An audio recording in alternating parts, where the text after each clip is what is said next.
About 95% of all bourbon whiskey produced comes from Kentucky. We have such a concentration and we've been doing it for so long. Our guys have gotten really, really good at it. The population of Kentucky is nearly 4.5 million. If those people were to keep all the bourbon being aged in warehouses to themselves, they'd have plenty. We've got a barrel for every Kentucky citizen. Even with all that bourbon, demand is currently greater than supply. The industry, we're short of bourbon right now. The shortage results from an increased appetite for the spirit, and not just on the domestic front.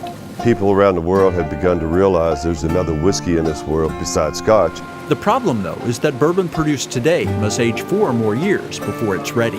It's not a business to be in a rush, because I have not yet figured out how to make a 6-year-old bourbon today. Distilleries such as Four Roses are trying to catch up. One of the 8 major players in the state, Four Roses distills 10 different bourbons, then blends them to create the end products. And we use all 10 to achieve consistency. Woodford Reserve is another of the major distilleries. One thing that really sets the Woodford Reserve Distillery apart is the authenticity that bourbon has been made here since 1812. Bourbon here is still made much the same way as it has been for 200 years. Going for smoothness and complexity, however, the drink is designed for a modern palate. The way to sum up Woodford Reserve is contemporary craftsmanship. Like many other distilleries, Woodford Reserve offers the public an inside look through tours. People really walk away feeling educated about this authentic experience that happens here every day. As with others in the business, Woodford Reserve is currently attempting to predict where taste and consumption rates will be years from now. Planning for the future is probably the hardest job that our master distiller has.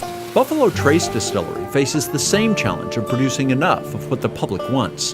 The industry is struggling to catch up with this new taste profile that has been created with older aged bourbon. This place has seen plenty of ups and downs and shifts in the industry.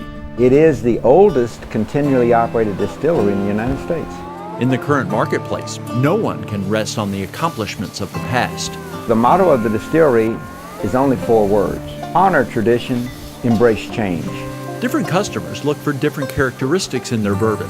Distillers here try to accommodate the various tastes. We make bourbon here right now under 18 labels. In addition to the major producers, lots of craft distilleries are opening in Kentucky. This place began as Firm Solutions, a group devoted to helping others with fermentation questions and problems. People making 2 barrels a month up to people doing 2,000 gallons a minute. With that background, the owners decided to get into craft distilling under the name Wilderness Trail. We hope to see the craft bourbon market kind of like the craft beer market in a couple of years. Although Wilderness Trail started making bourbon a couple of years ago, it won't sell its first bottle until 2018. You just can't rush it. You know, if you was able to fake it a little bit better, we'd have found out in the last 150 years of bourbon production. They're anxious here to enter the game and hopeful that their process will result in a winning product. Of course, it's still theory now. You know, we won't know until the 4 to 5 years are up and we're tasting it. Bourbon is more popular now than ever, and there's going to be lots more of it in bottles in the coming years. The trick is making sure that its appeal stays strong. That's what keeps us up at night. You know, we want to keep the momentum going.